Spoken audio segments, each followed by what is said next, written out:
नमस्कार दोस्तों, हार्दिक इस्तकबाल, एहतराम। कैसे हैं आप लोग? Nice to see you again. हमारी हमेशा इसी रूप में मुलाकात होती है कि हम एक बेहतर से बेहतर इन्वेस्टर्स कैसे बनें, एक कामयाब इन्वेस्टर कैसे बनें। यही हमारा लक्ष्य भी है दोस्तों। आज हम एक बहुत इम्पॉर्टेंट विषय के बारे में बात करेंगे, जिसे हम हिंदी में विचलन और अंग्रेज़ी में वॉलेटिलिटी कहते हैं।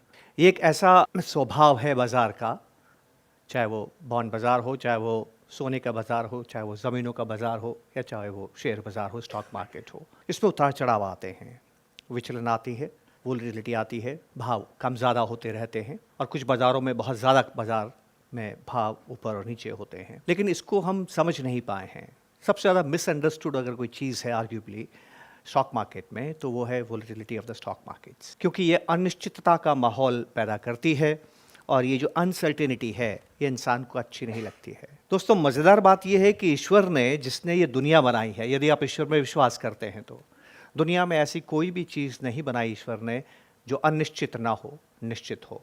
लेकिन हम इंसान अनिश्चितता को, अनसर्टेनिटी को हेट करते हैं, घृणा करते हैं और हम हर चीज़ को सर्टेन चाहते हैं।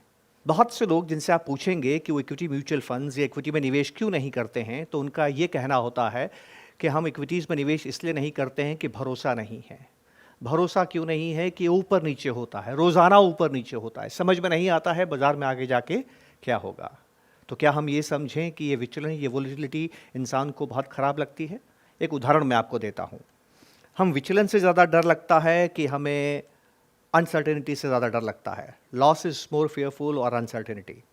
आइए इसको हम समझने की थोड़ा कोशिश करते हैं। ये जो अनिश्चितता है, ये बाज़ार में आती कहाँ से? ये हमारे स्वभाव से ही आती है। जितने भी निवेशक बाज़ार में हैं, इनके समग्र स्वभाव को, the aggregate of the choice making, the aggregate of the emotions of the investors bring volatility. तो आप ही ज़िम्मेदार हैं इस बाज़ार में उतार चढ़ाव के लिए, और आप स्वयं ही अपने स्वभाव से घृणा भी करते हैं। क्यों? आइए समझते हैं। अब देखिए कि दो हमें खतरे हैं। पहला खतरा है लॉस, परमानेंट लॉस, और दूसरा है लॉस का डर। क्या हमें ज़्यादा परेशान करता है? देखा यह गया है कि जब तक हमारे स्वभाव में, हमारे जीवन में जेल एक ऐसी जगह है जो डरावनी है। हमें डर लगता है कि अगर कुछ अपराध करेंगे तो जेल में चले जाएंगे। मनोवैज्ञानिकों ने शोध किया है कि जितना जेल में जाने से डर लगता है, उतना डर जेल में जाने के बाद नहीं लगता है।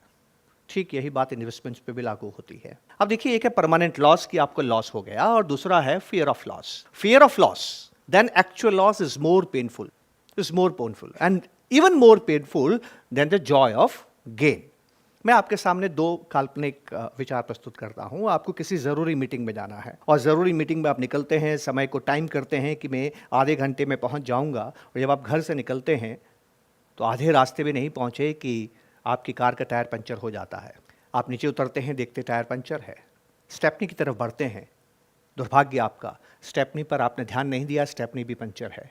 अब यह तय है कि कार आगे नहीं जाएगी, सुनसान सड़क है, कोई मदद भी आपको नहीं मिलेगी। इसका मतलब यह है कि आप समय पर अपनी मीटिंग में नहीं पहुंच पाएंगे, नुकसान हो गया आपको। यह तय है कि आप मीटिंग में नहीं पहुंच पाएंगे। कैसा लगेगा आपको? बुरा लगेगा। जी हाँ, क्योंकि आपको नुकसान हो गया। एक दूसरी स्थिति के बारे में कल्पना करते हैं। आप एक बहुत ज़रूरी मीटिंग के लिए घर से निकलते हैं, अपने आप को समय देते हैं, आधे पौन घंटे का समय देते हैं, समय को टाइम करते हैं, उसके हिसाब से निकलते हैं कि इतनी देर में मैं अपनी मीटिंग के स्थान पर पहुंच जाऊंगा। पर जैसे ही आप सड़क पे आते हैं, आपकी कार थोड़ी सी आगे बढ़ती है, तो देखते हैं कि सड़क पे ट्रैफिक बहुत ज़्यादा है, जाम लग चुका है। कैसा लगेगा आपको? बहुत बुरा लगेगा। अब आप क्या करेंगे? कभी जाम को देखते हैं, कभी घड़ी को देखते हैं, कभी जाम को देखते हैं, कभी घड़ी को देखते हैं, परेशान होते हैं, विचलित होते हैं। थोड़ी देर में जाम खुलता है तो आपको शांति मिलती है, आप खुश होते हैं, तेज़ी से कार को भगाते हैं, दूसरों से आगे निकलना चाहते हैं, हड़बड़ी करते हैं, कभी इससे गुस्सा होता है, कभी उससे गुस्सा होते हैं, हॉन्किंग करते हैं, परेशान होते हैं क्योंकि समय कम हो रहा है, आपको तेज़ी से आगे जाना है। पर यह क्या, आपका भाग्य आज अच्छा नहीं है, थोड़ा सा आगे बढ़े कि फिर से आपको जाम मिल गया। इस बार जाम बड़ा था, गाड़ी फिर से रुक गई, आगे नहीं बढ़ पा रही है। आप ईश्वर से प्रार्थना करते हैं, हे ईश्वर, मीटिंग ज़रूरी है, मुझे मीटिंग में जाना है, कृपया जाम को खोलिए। आपकी ईश्वर सुनता है, और थोड़ी देर के बाद में ट्रैफिक सुधर जाता है, आप फिर आगे बढ़ते हैं, पर फिर हड़बड़ी में बढ़ते हैं। तेज़ी से ब्रेक का इस्तेमाल करते हैं, क्लच का इस्तेमाल करते हैं, स्टीयरिंग का इस्तेमाल करते हैं, एक्सीलरेटर का इस्तेमाल करते हैं और अपनी भावनाओं को नियंत्रित करते हुए आगे बढ़ने की कोशिश करते हैं। पर आज आपका भाग्य अच्छा नहीं है, आगे फिर आपको एक बड़ा और इस बार बहुत बड़ा जाम मिलता है। अब आपके पास समय बहुत कम शेष बचा है। आप फिर से सोच रहे हैं कि अगले 5 मिनट में अगर जाम खुल गया तो मैं मीटिंग में पहुंच जाऊंगा, नहीं तो मीटिंग में नहीं पहुंच सकता।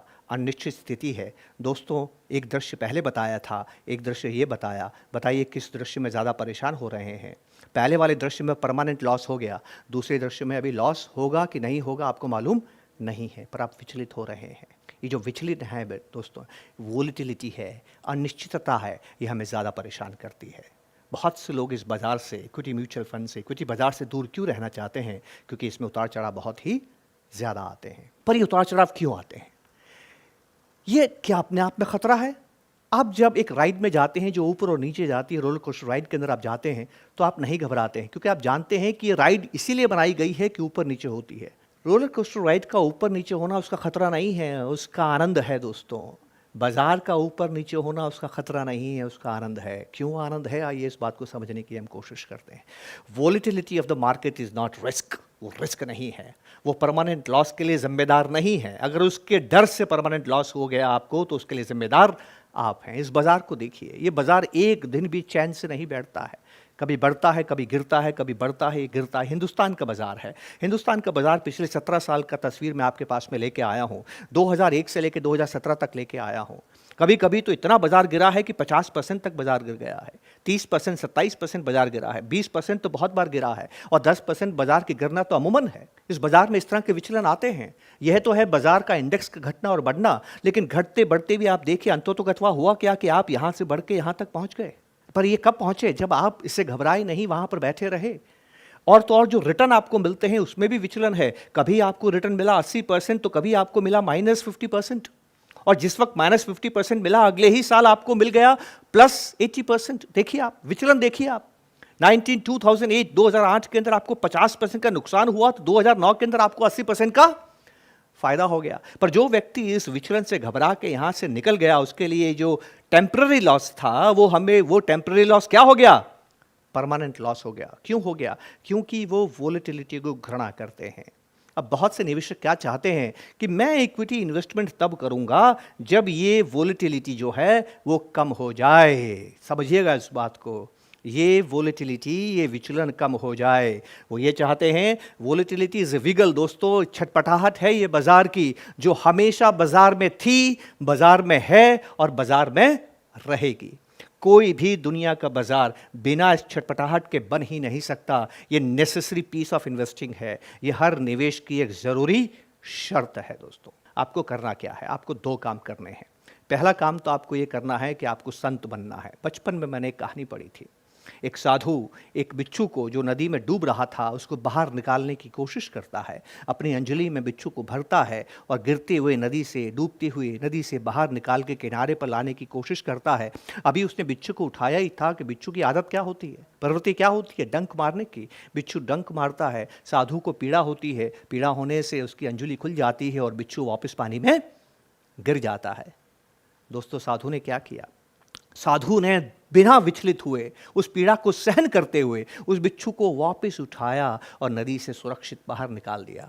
पास में एक राहगीर था, ऐसे ही जाने वाला। वो साधु को देखता है, जोर से हंसता है, कैसे मूर्ख साधु हो, वो बिच्छू तुम्हें काट रहा है और फिर भी तुम उसे उठाते हो। साधु बोलता है, मैंने संन्यास लिया है, मैं संतत्व की तरफ अग्रसर हूँ, मैं संत बनना चाहता हूँ, अपने मन स्थिति को शांत रखना चाहता हूँ। बिच्छू का डंक मारना उसकी प्रवृत्ति है और कष्ट में किसी प्राणी को मदद करना मेरी प्रवृत्ति है। दोस्तों, इक्विटी इन्वेस्टमेंट में साधु बन जाइए और मान लीजिए कि वोलेटिलिटी इस बाजार की प्रवृत्ति है। इस प्रवृत्ति के बिना ये बाजार काम नहीं करता है। सवाल ये उठता है कि ऐसी प्रवृत्ति बाजार रखता क्यों है?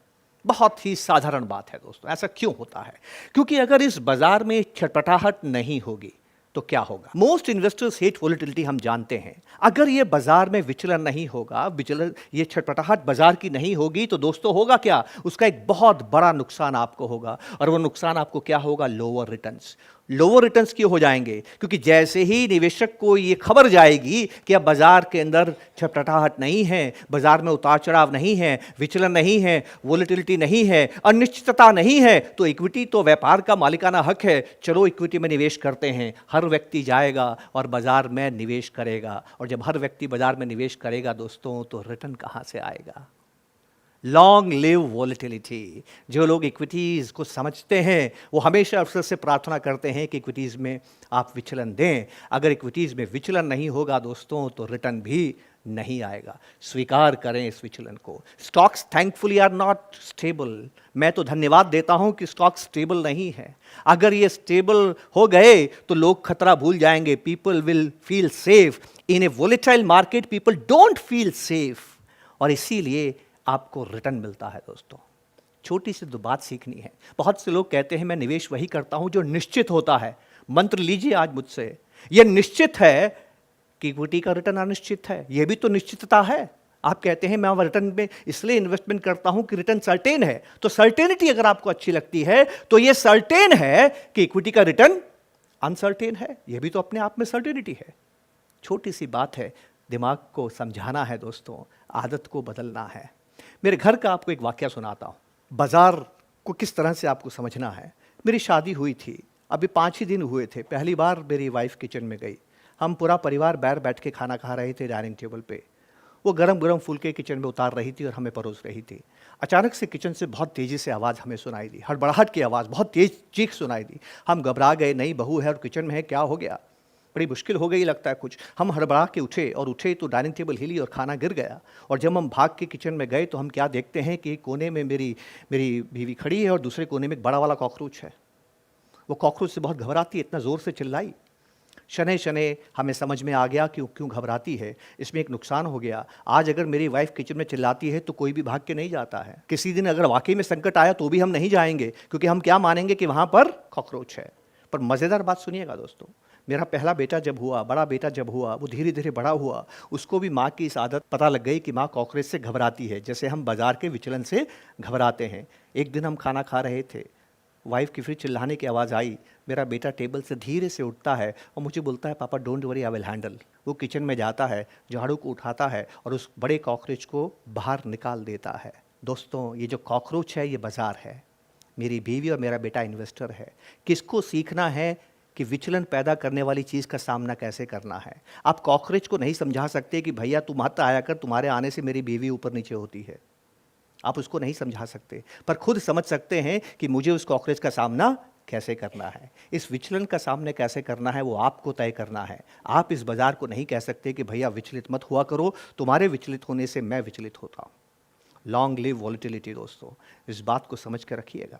ये वॉलेटिलिटी आती क्यों है? इसके आने का एकमात्र कारण है दोस्तों कि हम खबरें सुनते हैं। जितनी हम खबरें सुनते हैं, खबरें हमारे मन की स्थिति को प्रभावित करती है, और जब वो मन की स्थिति को प्रभावित करती है, कभी हमारा मन अच्छा होता है, कभी हमारा मन खराब होता है। जब खबर अच्छी आती है तो मन अच्छा होता है, जब मन अच्छा होता है तो बाजार बढ़ जाता है, जब खराब आती है तो मन खराब होता है, मन खराब होता है तो मन की स्थिति खराब होती है, विचलित होती है और भाव कम हो जाते हैं।